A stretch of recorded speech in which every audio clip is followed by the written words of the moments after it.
Welcome to the KYP podcast again. Today, like always, we have a special guest with us, Tori. What's going on, guys? Yeah, so Tori is a close friend of Dany's, and he's also close friends with our third co-host, James Lee. And I'm not sure. I know Dany's worked with him in some capacity, creatively or career-wise.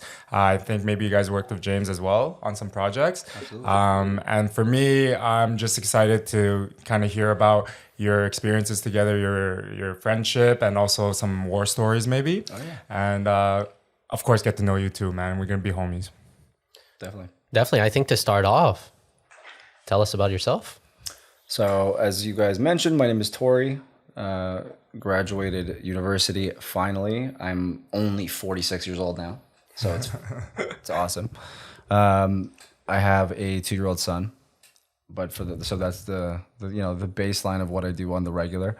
But all the way up until now, former Canadian champion dancer. Currently dancing with East to West. Still not super active at the moment. More on hiatus than anything else. I'm on that dad stuff. Yeah. Lots and lots of Instagram, lots of collaborations, lots of experience in that area, like Instagram, dance. Some of Dany's passions, his early photography stuff kind of really propelled me into the artistic platform, like it just kind of formed my identity in general. And I've carried that with me for almost like 7 years now, so that's like the broad brush of what I do, who I am, as far as I know right now. Dope. And I mean, just to start it off, have you always had a passion for art? Anything artistic when growing up? So it's weird. Like, I feel like it seems so shallow now, like in retrospect, especially with all like the cancel culture and stuff like going on right now. But it's like our motivations for getting into things. Maybe we did have an affinity for art, but as soon as I saw Chris Brown do this one thing and then all the chicks did this other thing, I was like, I want to do that thing. Yeah, so he did his wall-to-wall video. And I was like, okay, that's dope. He was a little older, though, at that point. So I went back and I watched Run It. Oh. I was in high school at the time, right? And so he does the high school dance thing, and everyone's around him. And I was like, I gotta do it. So that was that from there. I think for a lot of little boys, the first thing they fall in love with, it always has to do with they got positive attention from girls. You know what I mean? Like I have had this conversation with like 3-4 different people, and like maybe this is a specific to, I don't know, like a Canadian thing, because I know that the high school culture is different in Canada than it is in the States. I know that a lot of people have agreed that we try to emulate that culture a lot.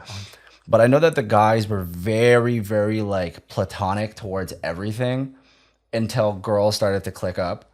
And as soon as one girl was like, that's dumb, why are you doing that? And you're like, I'm not dumb, Dany's dumb. Dany's like, I'm not dumb, Kevin's dumb. And then we all hate each other for the rest of high school.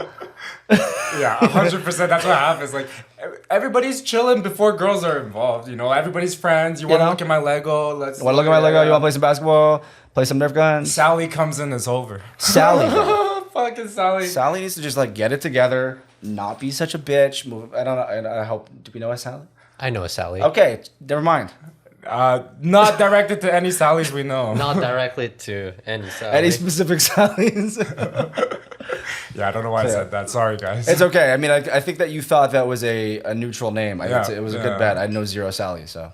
And in terms of, let's say, was it just dance per se that really got you there? But what about like all the other stuff? Because I know in terms of art, you're pretty much well versed and you have an interest in every facet. Yeah. From tattoo to I'm sure fashion photography, too, right? fashion. You even like the same things I do, like knives. yeah. Dany got me into knives too. I'm sure we'll talk about his armory a little later if it wasn't already covered. Yeah, that's one thing I haven't caught on yet. Like everything else, Dany is cool. Don't let him fuck with your bank account. Okay. He's talking about $300 like collectible knives, and then it's a really good deal. Yeah, sure. Yeah. Okay. So interestingly enough, and I think we've all been there. Like, I honestly, in the Asian community, I see this a lot less, which makes me feel shittier about myself. But I dabbled in a lot of stuff when I was young, and I quit a lot of stuff when I was young too. Right? Like I got all the way up until blue belt in karate, quit that. You know, I was moving through different stuff, and I think every single thing that I was trying to move towards was actually media oriented. Like, you know what I mean? Like, you see things in the media, you see things like in movies, and they influence and you. they influence you. And you want to try them, and you realize it doesn't feel the same because there's work behind it to get to a certain place. So you kind of drop it off, you drop it off, you drop it off, and it wasn't until I quit football for dance, and I was completely ridiculed for it. That's a ballsy move to do in high school. I walked up to the coach and I handed him my helmet, and he's like, "Well, what the fuck are you gonna go do now?" I'm like, "I have a dance audition." Is this not from high school? This is exactly the storyline in High School Musical, no, or some shit like that. Except there's a lot of less people in High School Musical being, "You're a faggot." Yeah, that's so true, man. I was like, "Peace up, A-Town down." And we grew up in the day where you could, like, kids were just letting that shit fly All the time. Yeah. It was the single most ran away from thing. Like if you were called that, it was like over for you because it implied the girls didn't like you. Yeah. Even my ass is like, oh, at least I'm ching chong and not. And not yeah. It's tough though too, because it's like there's nothing wrong with that, you know. And it's like I was called that for so long. Like I went into a headspace where I had to assess if that was actually true. Yeah. Like I took it on as a piece of my identity, and I was like, I'm not going to argue with it. I want to see if this is really a thing. It was absolutely not a thing, but I felt like I owed it to myself because I was just arguing with it because people were saying it to me. Not because I was so 100% confirmed in my sexuality at the time. So being able to go through that experience where you literally separate yourself from your ego and figure out if you really are, you don't ever question yourself ever again. There's nothing that anybody can say to me. You know what I mean? Wow. Yeah, you got to go through some shit to find out some shit. Yeah. And it's funny to say that, funny you said that you have to go through some shit to find some shit. Because you're probably one of my closest friends. Facts. And I knew that Tori grew up getting the shit kicked out of him. Word. I grew up getting the shit kicked out of me. Also word. So it's interesting that you mentioned about all these things and sexuality because even though I've done all these things that is considered as being manly, you know, you had times where someone would say something off to you and then you start questioning literally everything. Especially when you're young. I know. Am I? I don't know. I don't know. Am I ching chong? I don't know. And I want to know you guys' Sucks. like input and thoughts on these things. Yeah, for sure. Tori, you want to go first? Yeah. I don't know. Like, I don't know how to word that any better than that. Even in the moments where I was like, "There's absolutely no way." So let me counter that with like a theory, right? One of the theories that I've like affirmed is that if you're super, super, super confident in something, like in your mind as a human being with all 1 billion atoms you have, you're like, no, I'm good in this thing. Yes. But why am I questioning? It's all outside influence. This is what I'm saying. There's something else. There's something else. You have to look elsewhere. The thing is, it's not only Tori, Dany, and Kevin who felt this way about something, and everybody was made to feel that way. That's why high school was brutal. Yeah. You know what I mean? And high school, I think, gives you a taste of like the unadulterated human experience. Like when you know what though, you like it should be noted that the background we're all from high school wise is comparable. Yeah, that's true. Right. It's not by at any means like the common experience. Correct. Yeah. This is like almost like a multi-ethnic immigrant experience in a very white-based public quasi-French high school. Like that's like a lot of fucking adjectives. That was what happened. That was your environment? Well, yeah, and like I know that Dany was in Laval. Yeah. I went to St. George's School of Montreal in Westmount. I have never gotten into so many fistfights than with St. George motherfuckers. Wait, do you actually know St. George motherfuckers? Well, I didn't know their name. They're not French. It's not the French one. Who do you like? It's like a small, it's tiny private English school. It's that Oh, one. okay, Yeah. because there's a St. George. No, it's English. St. George. St. George's. St. George. George's High School. Yeah, St. George. In that voice. In that voice. Yeah. St. George's High School. Welcome, kids. Like in that high school, kids would bring like pounds of weed because all their parents are loaded. It's like a private school, right? That is the fuel for all of the problems, though. Yeah. Kids don't know what to do with their money. Yeah. Yeah. True. Absolutely. No, because that's the thing right now. It's like, it's funny because I've never really questioned my sexuality. Like, I know. Because you're such a man. Fucking man. No, it's I knew, but it's more along the line of you do all these things, you know, you dance, dress well, you learn how to behave around people, to impress people. You start by doing that because you get good feedback. Yeah. But then everyone runs away from you. Like, what the fuck? Am I not attractive? Yeah, because it's like everybody. This is an important lesson, right? Is that like it was? But when I got older was when I started to understand this, and it was strictly only when I got older. Is that every single person is walking around with a polar different perception in a polar different universe than you. Yeah. The only difference between the only like relatable factor is that you can see each other, and you're standing in the same fucking room. It's like a relationship. Like what is that? When you're first dating somebody, like what is that? And it's like people make all these big deals and there's massive groups involved and everybody gets dramatic. I'm like, you're standing in the same room. That's all you're doing. And there's like several chemicals in your brain that's agreeing with several chemicals in their brain that benefits each other. That is all you're doing. You're not doing anything. That's a crazy way of looking at life. I'm sorry, I know, but like you know, like especially it really is, you know? because what you're pointing to is a frustration where if people can just, if there was a magical like you snap and their perspective can change, nothing else has to change. No. You don't have to take a test, you don't have to get a certification. Just a have to do nothing. perspective Yeah. change. What happens in that room between people completely change. A fight can turn into a bonding. You know Experience, what I mean? yeah. It's literally I've just had a that with perspective. boys too. I've been like get into a fist fight and then all of a sudden you're best friends after, you know? Because you didn't want, you know why? Because you didn't want it in the first place. Yeah.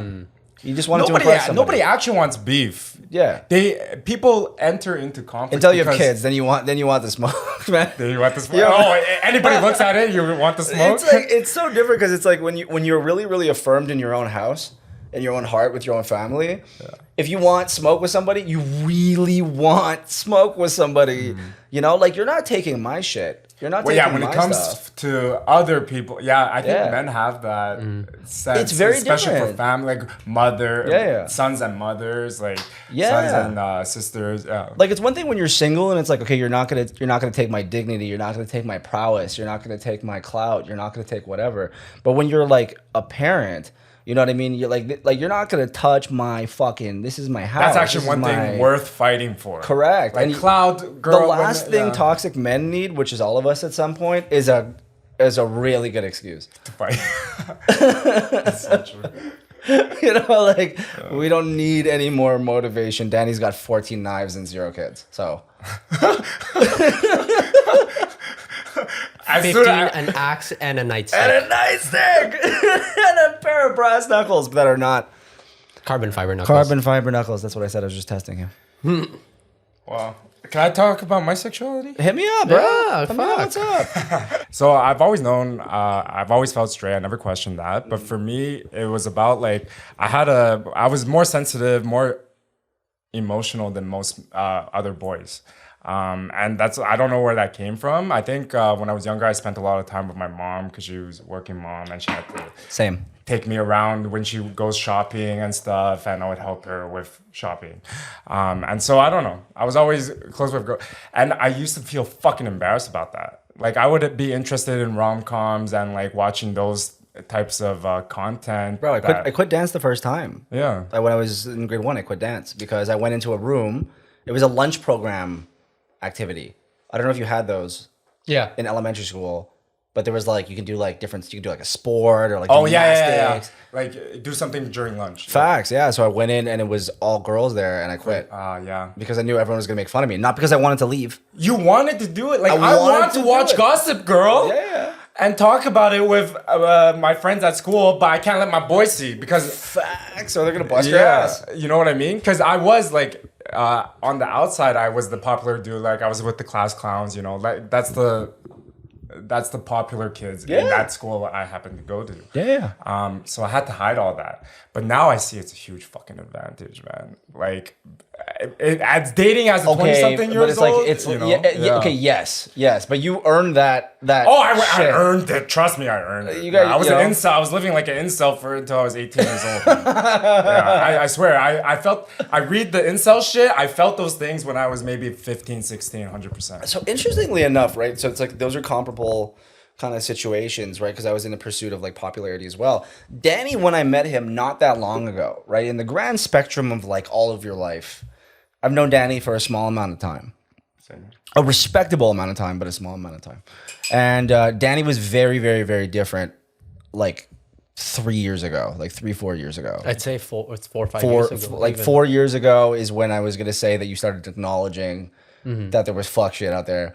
Yeah. You know, but Dany didn't smoke. Dany didn't do nothing. But it was interesting when you, okay, because there's a curve, right? You go through this fucking curve with everybody else. You're almost on like a train. You're in elementary school, then you move through high school. You see everyone going through similar experiences. Especially in the West, you go to Abbott. There's just an extension of high school. It's all the same ass people, you know. And you go through that for the whole career, for the entire career, and then all those dumb fucks go to Concordia. So we all go there.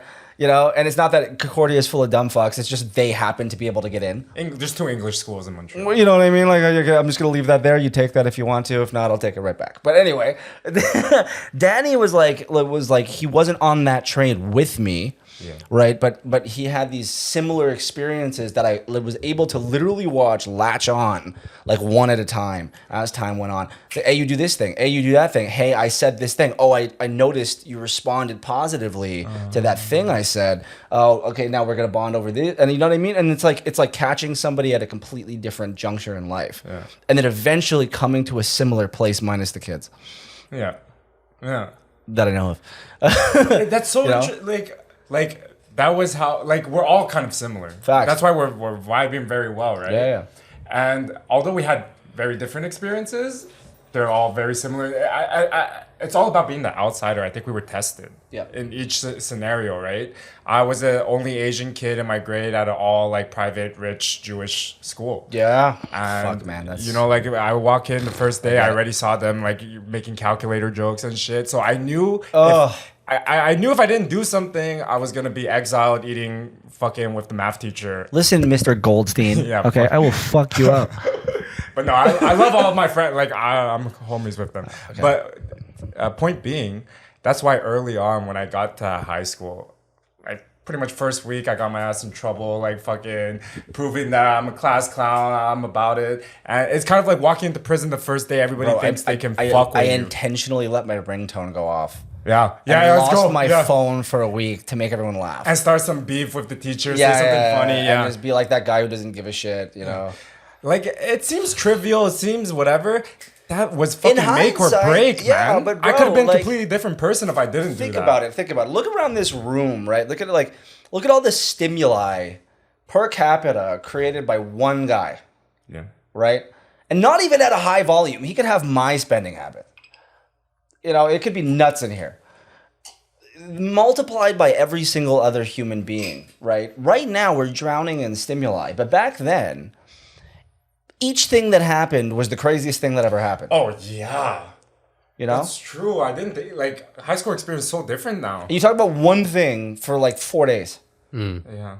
I can't talk about one thing for 4.5 minutes before a fucking Raid Shadow Legends ad comes up. Distract me. Let me tell you about my favorite steel wallet. Everybody was asking me, what's my favorite steel wallet? Are you guys protected on the internet? And so this video is sponsored by NordVPN. VPN. We're actually not sponsored, but I'm just saying. Yeah. Don't get us don't get us blacklisted before we even get on. I'm losing my shit. That was so. To bring it back, so basically we were just talking about like how kind of being the outsider shaped us, right? And I think that experience shapes a particular trait in people. And that trait is because being an outsider, you're misunderstood all the time, right? You're so used to being misunderstood. The one thing you really, truly want out of life, and I only discovered that recently, like what I was really looking for, what was really bothering me all this time, was I really just wanted to be understood. Because being a Canadian-born Chinese, out here, I don't feel like I belong. But even when I go back to China, I don't fucking belong. So you know what I mean? Like, it's so nobody. It seems like nobody understands me. Yeah. And so I develop a skill to get everybody to like. That's my skill. Like my best trait is being able to get along and make connections with people because I've know how bad it felt to be excluded, and so I became that guy who like I could feel when people felt awkward or excluded, and I'm the dude who like brings them in. Did that ever lead to like any kind of like fast talking complexes or like verbal diarrhea or like any kind of shit? I think I'm not cognizant of it, but I think that I kind of speak that way, right? Yeah, man. Would you agree? Yeah, I think that there's been moments. Danny's been there too, where you have a perception of how you felt alienated, and that feeling in your palms and in your throat comes up, and you want to fill in the empty space because not only do you not want to feel that again, but you don't want other people to feel that again. Right, so you start to fill in this shit when sometimes it's not even necessary. Your brain's triggering it could be like it could be like I was completely wrong. Everybody like it could be the fact that in high school everybody accepted me completely. If you ask them, but that's not the experience. But that's the easier story for them. That's the easier story. Yeah, I found that when I was in East to West, it was all the Canadian-born Asians that I related to quickly. I had an absolutely difficult time relating, and a lot of mixed signals. And a lot of like ethnic blah, blah, blah, blah, blah back and forth going on between people who just did it. Like people at that point in time when I think I was like 20, I was 19 when I auditioned, right? So by the time I was full on and I was in the group long enough to get into drama, let's say, usually that's about like a 6 to 9 month period, you start to realize that nobody wants to be there. And that they're running incessantly away from uncomfortability. You know what I mean? Because you don't know what they've experienced, but my experiences led me to be hyper transparent and social. Theirs might have caused them to go the other way. There we go. Yeah. But at the time, I was just like, "Fuck you! Like, I don't know. You don't know who I am. You're not really receptive. You're not trying to figure me out. You don't give a shit." Yeah. But in reality, like I know nothing. Like I didn't live with imperialism. Yeah, they have a different. They might have a different struggle. Like they might have a very different struggle. The people who weren't outsiders, who didn't have the outsider struggle, I'm sure their struggle was like correct. Everybody has it. You just got to respect everybody's struggles, man. But it's just for me. I think the type of people who really cannot stand that feeling of being an outsider and decide to do something about it are very, very vocal and outspoken people. I tend to meet. Yeah, you know. A lot of my friends are from similar background, you know, and you know like Mo and them, and so we're all very outgoing, social, like, and we do not. Mo like the. Have you met Mo? Is it the twin? No, not Mo and G. Okay, he's an Asian guy. Okay. Oh, it's a dude. Okay. Yeah, it's a dude. But yeah, so I don't know where like. It's hard when you talk like that because first we're talking about our struggle, right? And now you're basically making the point that our struggle is important, but other people probably have struggles too. It's like look, then what is the point? I'll give you a very, very like firm example. It's the one I take with me all the time, right? I have a lot of issues with some of my guy friends who are a lot more privileged than I was growing up. So 25 and a half, 26, let's say. I'm born October 28th, right? So I'm like generally the oldest in my grade, whereas my girlfriend was the youngest in hers. I'm youngest. I'm December 6th. There you go. Okay, so like that half, like you know what I mean? Like you're either on this side of the tracks or that side of the tracks. And when I bring, and none of my friends have kids, right? Like, and I was the first. My family and my family history, it makes perfect sense, but nobody knows that. That's not really like their business. That's like we all just kind of go about our lives as friends. All of my guy friends are still able to act like they're 20. Yeah. You know what I'm saying? So when you're going through like accidental pregnancy, You're going through, being pregnant for more time in the relationship than not, and you're going through all of these things. These are things that are like, they might be a struggle for me, but they're fucking like galactically crushing to people who are single and don't have kids. They don't understand. They're like, because they don't need to go through it, but they're hearing about it and they're like, oh my God. So then they start to feel like they can't talk about their struggle. Yeah, because they feel bad. They feel like in comparison to what you're going to. Correct. Yeah. So it's like, I've had so many situations where I've stopped talking to friends. I've been going through so many things at home that I didn't respond well in a situation. Like, I didn't talk to him. We didn't talk to each other for a little while. I had that same situation with one of my best friends, Mark. I've had to take time outs. I've had to remove myself from the equation because I can no longer keep up the equality. Yeah. When we're younger, equality isn't really, it isn't really a factor. Like, everybody just kind of goes about their interactions with each other exactly the way. Because when you're younger, you're all having the same experience. Exactly. You're all having the same experience, or at least you feel like you are, You feel like you're part of this much larger machine at all times, and you're much, much smaller. You know what I mean? So when you get older, you understand that somebody is having an experience that is like completely individual to them and that they deserve the floor. But when you're younger, you don't prioritize people that way.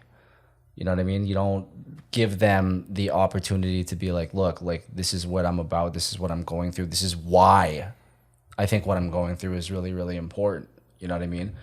Just to have that conversation in those words is a very mature back and forth anyway. You know what I mean? So going through all that inequality when you're younger, it gets you ready for these situations where you want to provide more equality to the people that you know and the people that you're around, specifically your best friends, so you don't have to take timeouts from them, and you don't have to step away and all those things. You know what I mean? I mean, in terms of timeout, like Tori mentioned, we've gone through a lot, Tori and I, and that's one reason why we're still probably closest friends. I'm one of the godfather of his child. Correct. I remember the first time I met Tori. It was at a dance studio. I've heard of him. He's heard of me too. I finish my workshop. I go to pack my shit up. Tori walks in the room, like big dick energy, walks up to me. You're Dany, right? Where's my drink? Yeah. Where you going? I'm going home. I got some stuff. Fuck you. You're staying. Okay. Oh, okay. Ever since that day, we became best friends. Yeah. And it's funny because Tori always had that sort of very forward energy, and I learned really to work with it. And that big time when we didn't talk for a month, it's because I knew we needed some time off because we were working together on a different project. And when money starts getting involved, stress starts getting involved, you put expectation on people that you shouldn't be putting expectation on the people. And it just leads to disappointment. Correct. But I think the best thing about a lot of things with guys is that regardless if you throw verbal abuse to each other, you punch each other in the face, you just do guys thing in quotation mark, leave it some time, and then you hug it out. All right, let's continue in life. And it's sad because a lot of people these days don't understand that concept of leaving shit behind. Yeah. It's always, this person fucked me up, I'll fuck him up even worse. And it becomes a sort of vicious cycle that goes on and on and on about who has inflicted the most damage on the other person and what have I done to reduce that damage and inflict even more damage back to that person. Correct. And it's fucking sad. Yeah. And I want to know your guys' input on today's lack of communication, or the lack of ability of people these days to keep relationship going because they can't put aside their differences. I feel like that's been like a I feel like that's been an ongoing issue for so long. Like every time Danny and I watches, like for example, like a comedy special or something, and you see a timestamp on that one was like 2016. Let's say they say two things. They say like, "This is the worst year there ever was," right? And this is the most dissociated and disengaged we've ever been, right? And like it makes you feel like if that doesn't make your butt cheeks clench together when you realize how many years ago 2016 was, and they were saying that shit at that time. There was a comedian, Pete Holmes, and he had this whole thing where he was basically saying that we know everything, but we know like nothing because we're not any more intelligent. Because gaining intelligence is one thing, but just knowing shit because you saw it is a completely other thing. You know, he's like, you know, if you didn't know, if there was like a song and you wanted to know who sung that song, back in the day, you just didn't know who sung the fucking song until one day at a party, some chick is humming that shit, and you're like, oh my god, who sings that song? And she tells you, and that's how you met your wife. That's so fucking true. Yo, And that's you're so like, true. oh shit, dude, it's so fucking true. You just didn't fucking know. And there was like this yearning to know the shit, you know? And you actually get some kind of fucking endorphin rush from knowing basic information. And now I can't know any information without getting interrupted by Raid Shadow Legends. NordVPN. Do you have a bush? Manscaped 2.0? Your balls. Lawnmower Manscaped 2.0. It's actually 4.0. That's how long that shit's been going. Fuck me. So communication, yeah. So basically with me, you have to think like I was supposed to follow the path that my parents set out for me. And in Chinese culture, it's really important that like you basically, it's not an option not to follow what your family is about because it's about ancestry. Like that's how the culture works. It's that imperialism shit, man. Yeah, thousands and thousands. Like you're supposed to, the way they teach you is like there's thousands of years. You're standing on the shoulder of giants. Yeah, and that's your ancestry, right? And so like I think around when I graduated, I started to, or maybe like second or third year of uni, I started to not really fuck with that path anymore. I started to feel like I was not passionate about that. I can tell the way I work and the way I go about achieving a goal when I'm about it. And it became apparent to me that studying for law school or continuing academics wasn't really that. And my first little concession was I told them I would work first before trying to get into law school. And that gave me a bit of time, but it wasn't enough. And then basically when it was time, oh, you have to actually study now. And then I gave it a try. I took the test the first time and I was on the way of doing it the second time to improve my score. And at that time, it was just like like in my heart, I knew like I was spending all my time trying to achieve this goal. And in my vision, when I got into law school, the law school that they wanted, I can see that my parents are happy, my mom is happy, my dad is ecstatic, my brother is happy. But I can envision myself, then I have to live 4 years of law school. Yeah. It becomes a prison sentence, man. Prison sentence. And my parents think they did me a huge one. My parents think they would have thought they did me a huge one. Hey, Kevin, we had this law school money ready for you to go to the United States. If you can get an Ivy, we got you. That's 150 G's. You know what I mean? So they think they did me a solid. Yeah. But in reality, I'm telling you, I feel myself, my relationship with vices, I have it under control now. When I was studying for LSAT and working full time at the bank, my relationship with this thing was not good. Nah. And when if I had gotten in, I think it would have just deteriorated until addiction would have been a problem. Right? Been there, man. So communication. Yeah. That's a huge miscommunication there. Because actually, I'm putting on for my family because I love them. I'm sticking with this path for 26 years. They love me and they worked all that life to save that money to get me that opportunity. So we both think we're doing things for each other that are good out of love. But actually, because we're not communicating openly, we're all doing like the way Chinese people, parents and children communicate is the least effective. Like, we don't say we love you. We don't say, hey, you had a hard day. I care for you. Sorry about the fight.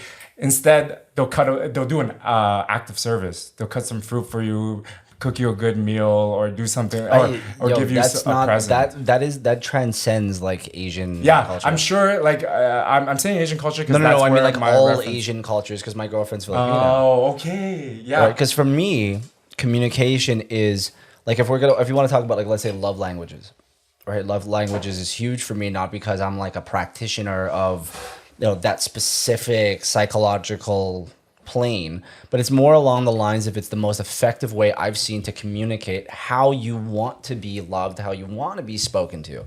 You know what I mean? And people who have a firm love language cannot understand somebody else's. But where does that communication come in to assist them in understanding that? You know what I mean? That, for example, time spent is a big love language for my girlfriend. Along the lines of the same thing as your parents, that where it's like, if I'm saying you're not doing something, she'll remind me of all the things that she's done, but they're all physical things around the house, And I'm like, okay, but you're not talking to me. You know what I mean? I feel like I'm not in a communication and a relationship with a person. You're just doing shit. You're just doing stuff. This is stuff. I don't give a fuck because I didn't have any stuff. When I was younger, when I made myself from scratch as a dancer, I was fucking starving. Like I realized in hindsight, I was gathering my quarters and my loonies so that I could knock down 2 junior chickens between rehearsals because I was a human walking CV, right? Like I was a person who's done this many jazz classes. I've done this many ballroom classes. I've done this many hip hop. I've done this many fucking workshops. You know what I mean? But like, if you can you can't get ahead of somebody who's already affirmed their way they want to communicate. They've already affirmed their culture. They've already affirmed the thing that matters to them. And in this case, it's these like actions. These the love language for that is exhibitions of affection, as opposed to actions of affection, or the other way around. I'm not sure. One of them is where you do things for someone because you know that they need it. Yeah. And the other one is doing things for somebody because you know that they want it. There's 100 people this Sunday that'll be like, I know what I want. I need somebody to ground me and tell me what I need. And then there's other people that are like, I know what I fucking need. I've been through my whole life. I know what I need. I need you to respect what I want. You know what I'm saying? So it's like, I feel for all of those like people in those similar cultural situations where you're not going to get ahead of your parents' entire life to like rewire their communication abilities. Yeah. You know what I mean? So I totally get where you're coming from, man. Yeah. And I think that's like the truth. That's the fact that most Asian children accept, but I'm trying to fight against it. So like with this whole podcast journey, like I'm showing my mom has been supportive throughout this whole thing since I told them I wasn't going to law school anymore. Respect to that. My mom, fucking shout out to my mother. Yeah. My dad only just started talking to me again a little bit after like 2 months maybe. Yeah, but we're working on it and I will not stop working on it. If my dad one day, he finally calms down and is interested to see what I've been doing, I would love to show him. I would love to show him and tell him why. And tell him that it's because of the shit. You crawled out the mud of a communist country, man. And you built this and you sent me to private school. Like, I'm not doing this in spite of you. I'm doing this for you. Trust me, though. Like, when in a world of material, reactions are always short term. If he's mad at something you did, material... it's short term in the grand scheme of things. But in the moment, a father's disapproval to a man is crushing. It's hard. Because you've built your entire molecular structure, maybe not 100%, but the beams that support this building are your father, Yeah, this is tough. I mean, conversation. For like, this is my father is the topic for me. For me, my dad was always like all showing up at the right time to say the right things with zero action. Wow, yeah. Yeah, because like That's a different experience. 'Cause- but look, right? Like we're in that thing right now where I could be like, well, suck it the fuck up. My dad wasn't around. yeah. But like that's completely But right now ignorant. we're both acknowledging each other's struggle, Correct. although they were different. We're actually seeing how it affected us, and maybe not affected us, or we reacted to it similar ways. Correct. And the way we both reacted, and Dany too, probably most likely. Yo, no, but ask him about that. 'cause Yeah, we're it's- gonna it's- get you into this yeah, as well, right? You better load that up. Yeah. Lock and load, bitch. When you get your firearms license. I think the important notion is this. I'm actually gonna like personally turn this to Dany afterwards. Please if do. that's Yeah, okay. yeah. I had a conversation. This is the perfect example. I had a conversation with my mother-in-law, who was raised very Catholic in the Philippines. Same thing as my father-in-law, and my father was an atheist, like a very aggressive atheist, because the church was not good to him or my family. So I grew up like that, thinking like that was the way to be. I found like a lot of meditation, and I found a lot of spirituality, and I found like these small inclinations of like what that would do for them, like why they like it, why they practice Christianity and all that shit. You know what I mean? And I told my mother-in-law one day, because I had talked to my father-in-law, he was super into it. He's like, look, I'm super happy that you're finding your spirituality, because that's God talking to you too. You know, he's like, God is with you, and there's always a place on the cross for you. He was like, it's this accepting way. It doesn't trigger any of my necessity for being a nihilist or an atheist, because I don't feel threatened. My mother-in-law was like, yeah, no. You just have faith. That's what you do. You just have faith, because you owe that to God. You just pray. And I was like, holy shit, I'm an atheist again.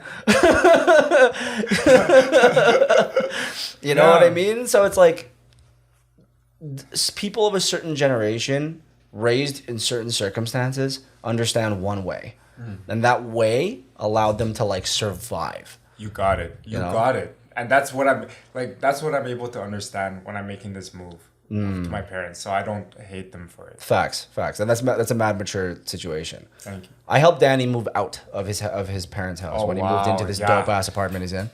Wow. And it was an interesting experience for him. I can imagine.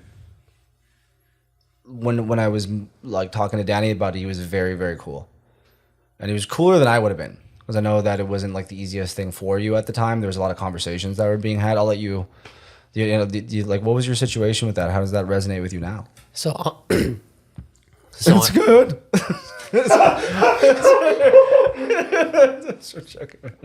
So basically, what happened is that my ex broke up with me almost 2 years ago in August. We're living together for the past, let's say, 8 to 10 months. And one day, dropped a bomb on me. And when she dropped the bomb on me, she like kicked me out at the same time. So I went back home, went back to Laval after living downtown. And I stayed there 2 days and said, what the fuck, this shit blows. And it blows hard. It blows like PS3 hard. Yeah. So immediately there, I went to look for an apartment downtown. I needed to be downtown because most of my business is there. Most of my friends are there. It's convenient. I love being downtown. First thing my dad says, no, I ain't going to help you, because you should save your money up. Stay here a few years, buy a house, stuff like that. You don't understand. It's not that I need to be downtown.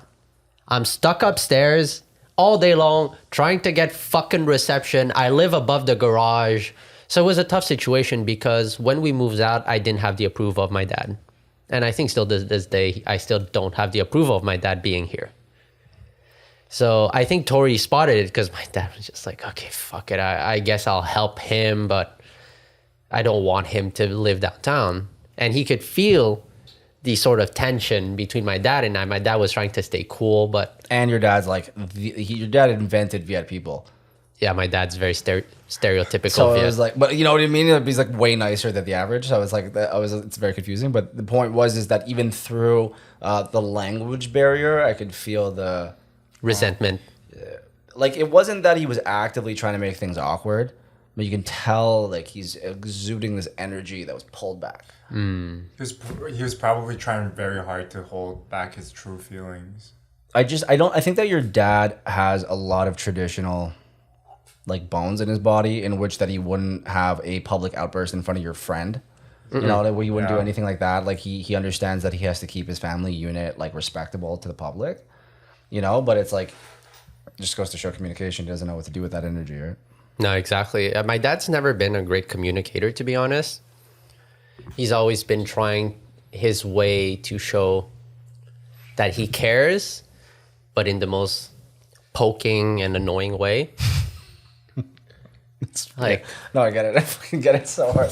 I So- swear I got you right here, bro. it's fucking weird, right? There's, I've told Tori this many times. I've told my friends, there's some ways to communicate some things, and there's some ways which you shouldn't communicate something. If, let's say, I'm close friends with Kev, and I haven't talked to him in a while, and I want to know how the podcast is going, there's a way, the way I would say it. Hey, Kev, I heard you have a podcast. How's that going? Like, I've heard you have many guests coming on. Like, I think you're doing well. Thank Which you, is a Dany. very, very good way of putting it. Very creative, The way yeah. my dad says it, are you making money yet? Trigger! Look at all the triggers being pulled. Holy So shit. I don't blame him because he wants the best for me. But it's the way sometimes when people use their words, Bo Burnham said it really well in one of his songs. Sticks and stones may break your bones, but words will fucking break your heart. And the use of words in certain circumstances is super particular. You have to use your words in a certain ways. And I think that wraps back to the subject that it's super important to understand how to communicate. There's a way to convey stuff to people depending on the situation. Facts. Absolutely.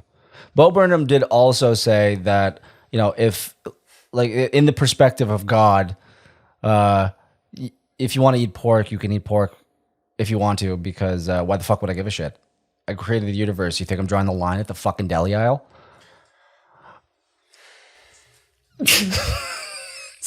He also said to kiss an oncoming train, but that's a different story. That's a totally different story. You're I'm right. kidding. But very much he did say that.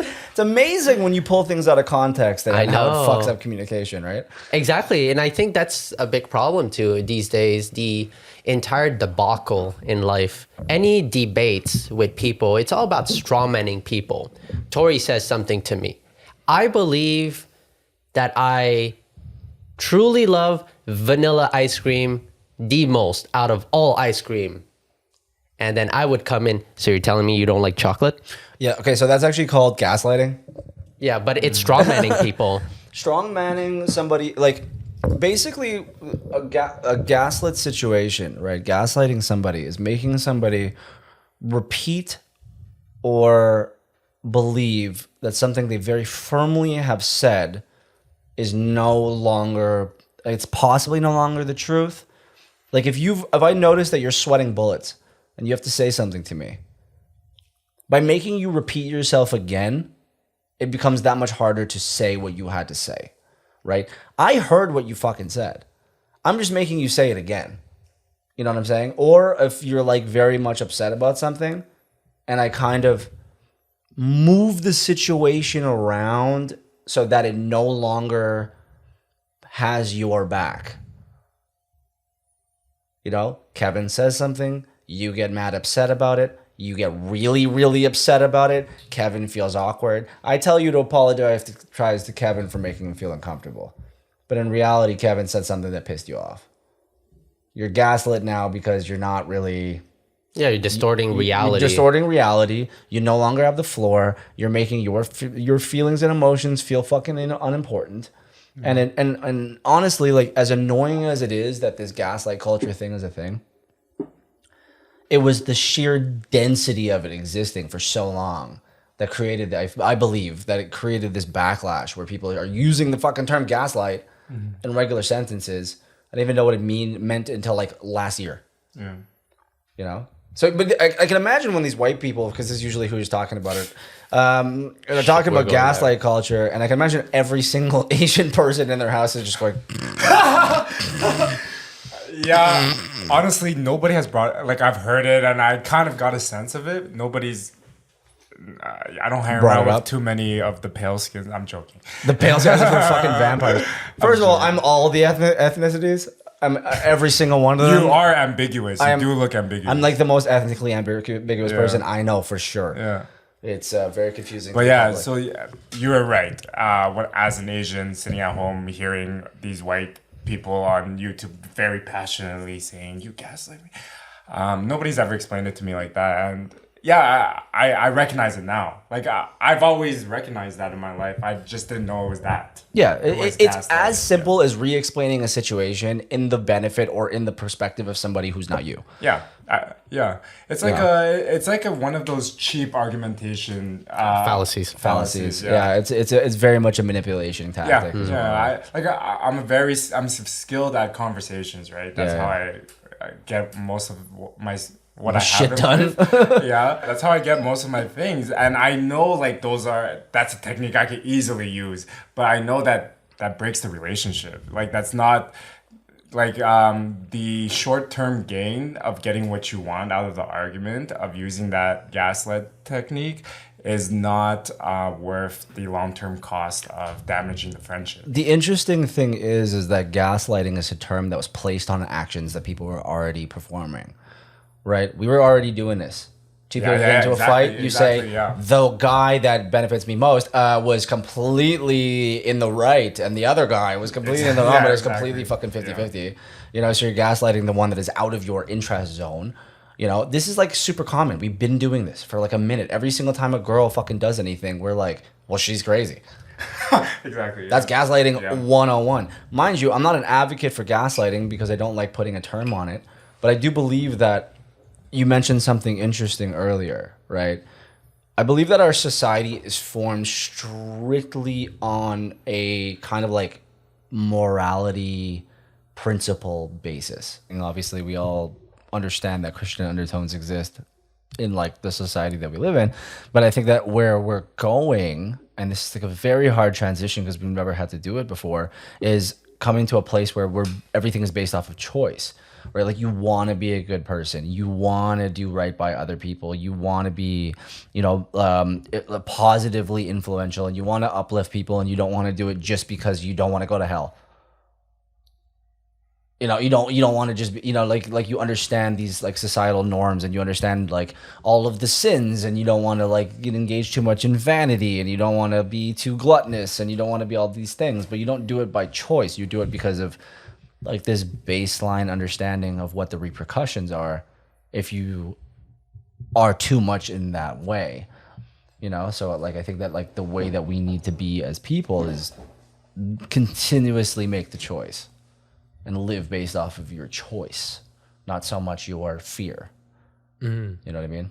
But I think you mentioned something very important where a lot of people have this belief system that it's either one way or the other. You know, that's false dichotomy that everyone uses in every goddamn argument. You are either with me or against me. No neutral opinion. There's no such thing as threading a gray line in today's society. And it's sad. That's like, I feel like that's reached like a spearhead though. Like for example, I don't want to be the guy to dive in on this topic, but the whole like Trump bullshit, right? In my perspective, because I was sitting at a bar in the south of the United States when Trump got elected, and you realize it's like everybody knows the radical nature of this human being. But at the same time, there's this general panic of not witnessing change and not witnessing better society within your lifetime. You know what I mean? Like, so to like speak on what you said, like I feel like that's where that comes from. It's like this whole thing of like needing to see change or needing to see some extreme difference in the amount of time that you're given to be here. You know what I mean? Man, it's also the fact that a lot of people, they put so much importance in trying to changing sort of the macro in society, like changing the world. They sign petition, they go out in protest, and all the power to you. Fuck, we live in a democratic society. Like, if you want to protest, man, I'm going to defend your right to protest. Facts.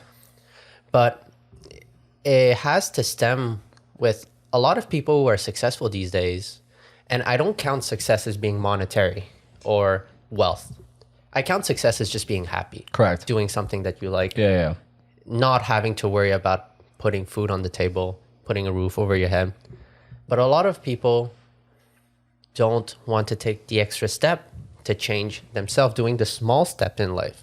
Everything has to be so radical these days for something to change. Yeah. But no one realizes that taking the small steps in life, just going step by step, implementing, just, you know, as much as we make fucking fun of all these entrepreneurs, you know, today I woke up at 6 a.m.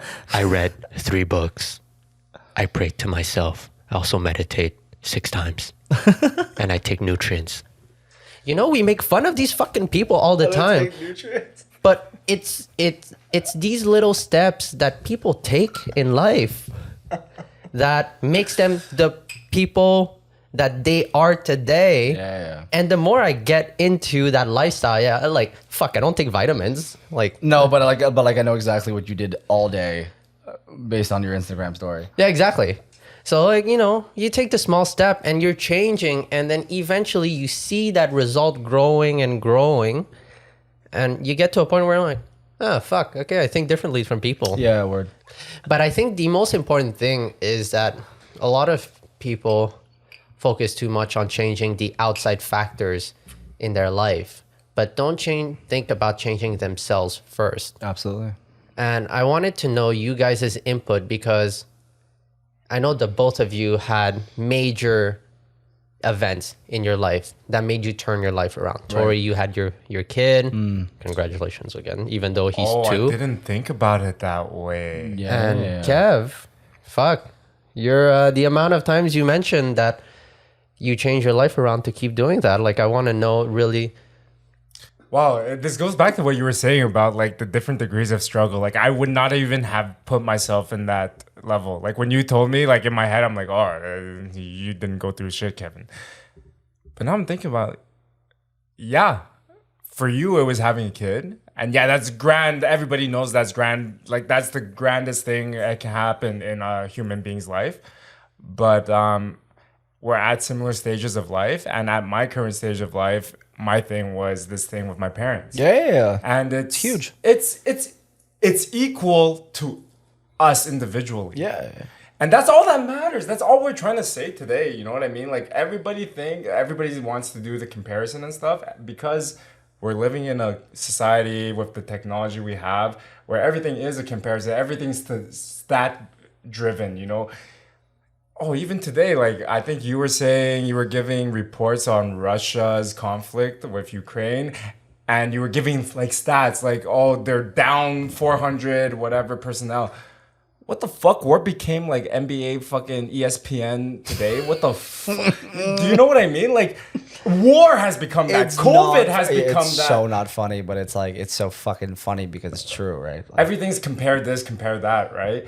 What we're trying to show today with this conversation about struggle, like, I think it just pieced in my head. It's that, you know, on paper, it looks like, oh, Kevin, you don't have a right to speak. Your dad was going to give you 150 G's to go to law school. Tori had a kid. But in reality, to your circumstances, to your life, to your reality, that is as big. You know what I mean? Like, let's take that to the extreme. but it's like but even like you can even circumvent that a little bit farther back. That goes back into the communication thing. Exactly. It's about the presentation of the conflict. It's not about, like, if you come in here strictly victimizing yourself, that's gonna look one way, but that's not how you propose that topic. So it wasn't received that way. You know, it's about you having enough respect. Because, like, I always believe that respect is given when respect is due, right? Like, we all been through certain things There's a reason why the three of us are on this podcast, because there's a comparable nature between the three of us. What actually happened is not relevant. It's the fact that we all present our conflict in a way that is respectful to the entire group, so on and so forth, this and that and whatever the whatnot. The way I would put it, okay, you were affected by a stimulus. You were affected by a stimulus. I was affected by a stimulus. That stimulus, what was common amongst all three of us, is that stimulus was visceral enough to spark a fucking fire up our ass to do something big. To do something that everybody around you is like, oh, that's kind of too big. Are you sure you want to do that? Are you sure? Facts, man. And that's it. That's all. Even if that stimulus happens to be you fucking dropped your Diet Coke and it ruined your day and it caused you to do that. If that was truly what made you do that, it's just as valid. Mm-hmm. Yeah. Because you've already established, like I think the thing with, specifically within like male groups, right, is that takesies, backsies doesn't exist so much. No. If you've already established yourself, you've already earned some kind of respect, you've already exhibited an action, you've already put forth a certain gesture, right? It doesn't get taken back.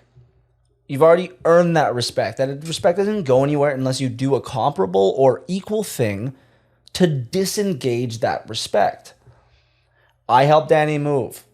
Let's say Dany helps me move. Now we're on this playing field.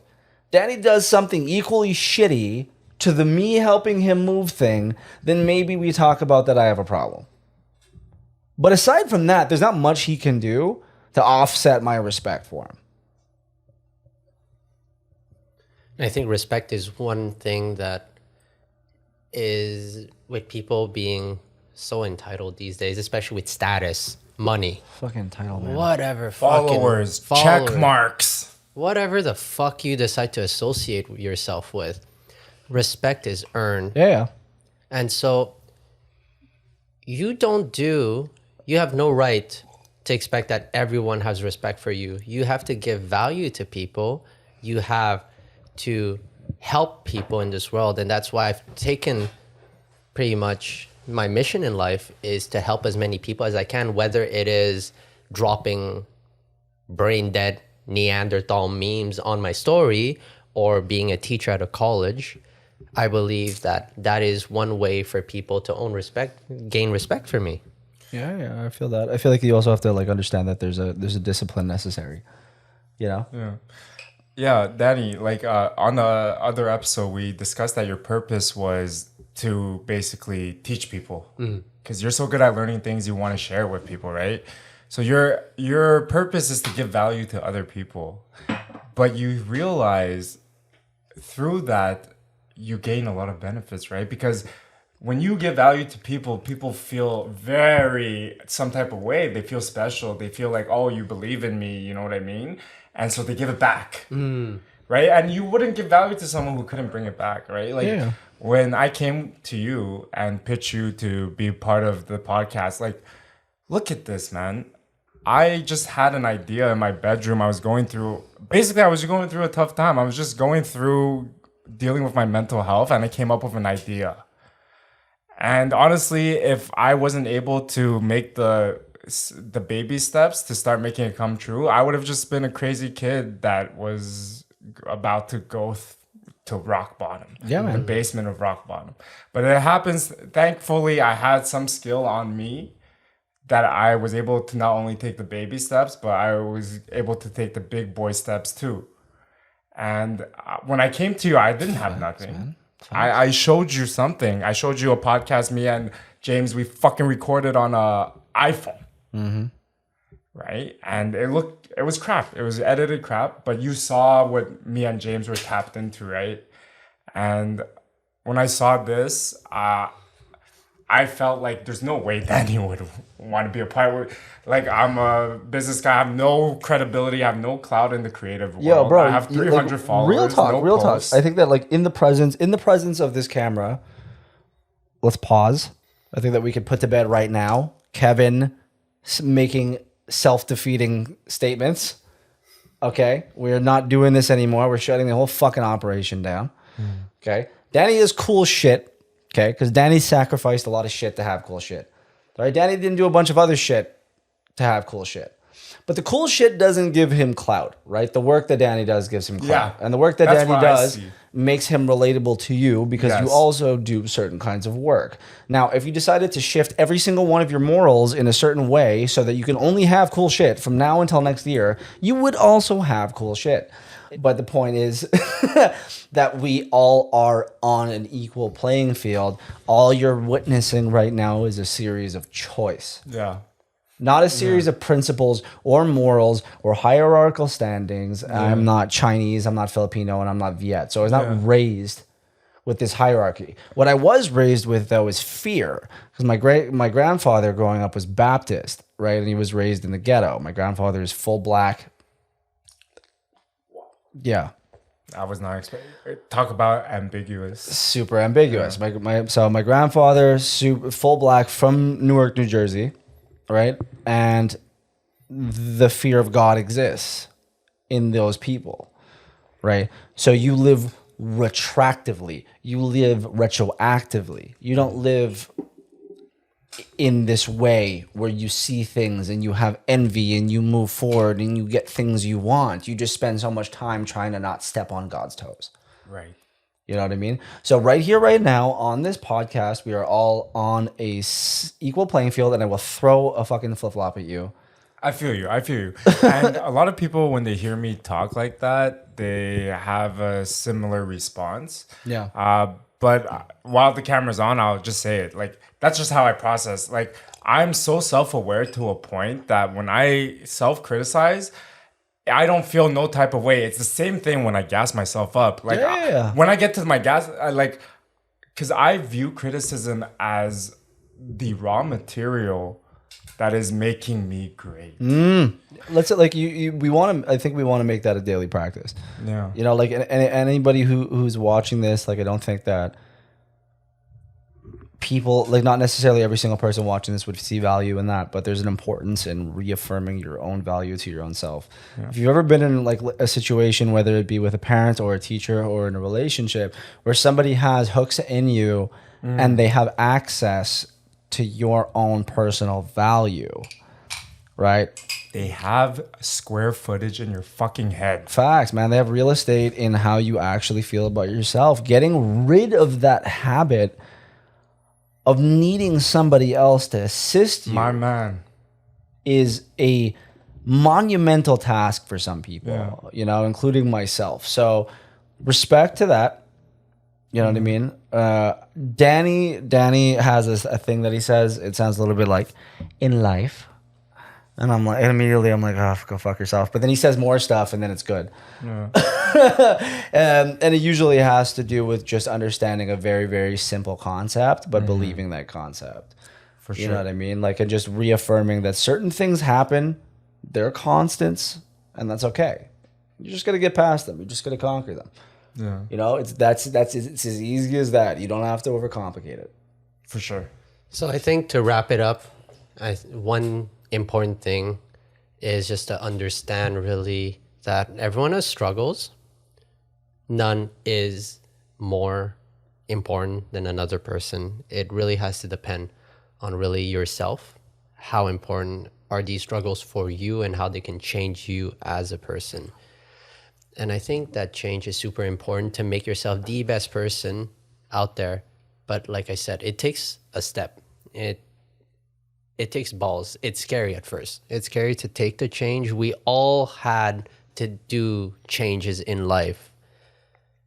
But these changes, my changes came abruptly. Your changes came abruptly. Kevin's change came rather abruptly too. So you have to adapt to yourself to those changes and become just a better version of yourself. So, okay, so it's interesting. Like this is like actually not a plug. I had completely forgot about it, but I want to bring up the whole Uda ball thing real quick. Yeah, definitely. So I'm part of a company called Uda Fit, right? And Uda represents an actual Air Force grade mental methodology that Air Force pilots actually go through on the regular. And OODA stands for Observe, Orient, Decide, and Act, right? And it's a very simple process, touches a little bit on what Dany was saying, but it's just the premise of being able to observe objectively what you're seeing, right? Orient yourself accordingly based off of your skills, your experiences, your triggers, your anxieties. Decide how you're going to act on that thing and make a very concise action. The actual product itself, the OODA ball, is a multi-layered ball that you punch. It's kind of like basically like a portable punching bag. But it gets rid of all of the necessity of really, really expensive stuff. And us as like millennials, we're very into things that are portable, they're functional, they kill two birds with one stone. So I've been using this ball for like a little while. It was something my father-in-law kind of brought to my attention, and I was just like, it's okay, I've seen enough infomercials in my day, I'm chill, But I started using it. And what it really does affirm is control. Like control in a way where you get to control everything that you're doing. But the thing is arguing with you. When you're punching it, it's not coming at you in an expected way. So it teaches you how to diversify yourself, how to fit in these workouts in these places that you wouldn't imagine. And slowly but surely, you start to develop your discipline because you have complete control. And if you're not getting your fitness in and you're not practicing your stuff, it's a boxing tool mostly, you only have yourself to blame, so you start to then dwell into your mental health. And it's this weird freaking snowball effect of like mental health understanding and stuff like that, because every time you don't do something, or every time you succeed, or every time it gives you a challenge, but you conquer that challenge, it's all, in your head. It's all in your head. It's all in your head. And people like in the comment section, and this is just like, I want to hear what you have to say real quick. But people in the comment section, that's like, it's just a ball, it's just a ball, it's just a ball, it's just a ball. I'm like, well, first of all, the ball took multiple years to develop. And it was catered towards people like us. That fight fitness really does benefit. We can get out a lot of energy. We can focus our aggression, but we can maintain control. You know what I mean? And I think it's important, personally. I think it really is important, and I think it's something that we can all benefit from. So that it's called OODA Ball. It's on Kickstarter right now. Instagram is OODA Ball Official. That's OODA Official.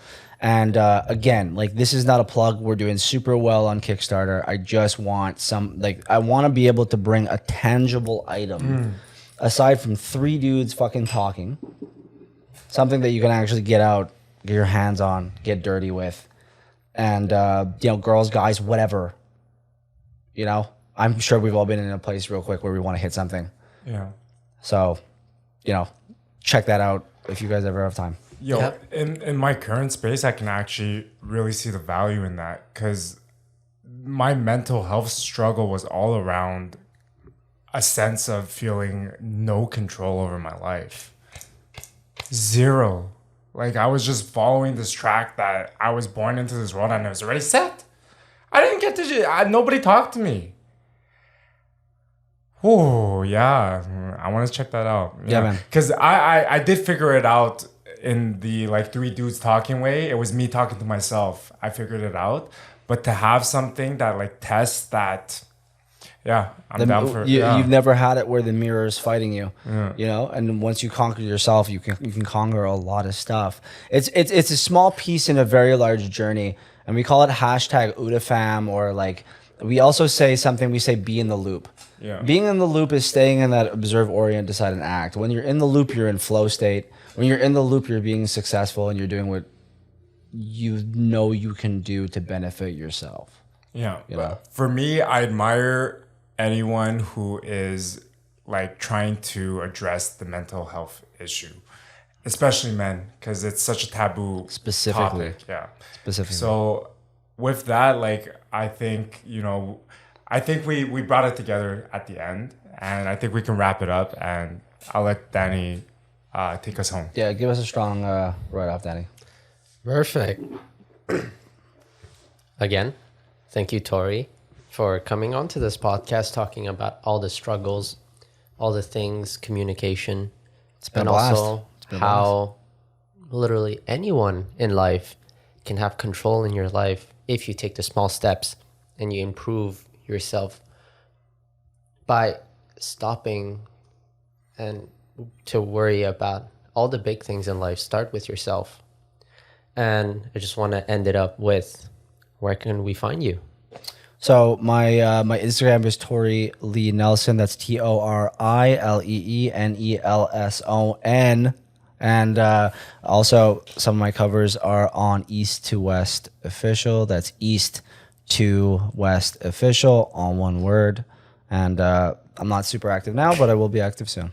So thank you guys. Perfect. We'll have you over for different other topics. As you guys can all observe, Tori, very knowledgeable person. That's why he's one of my closest friends, one of person I look forward to talk every single time.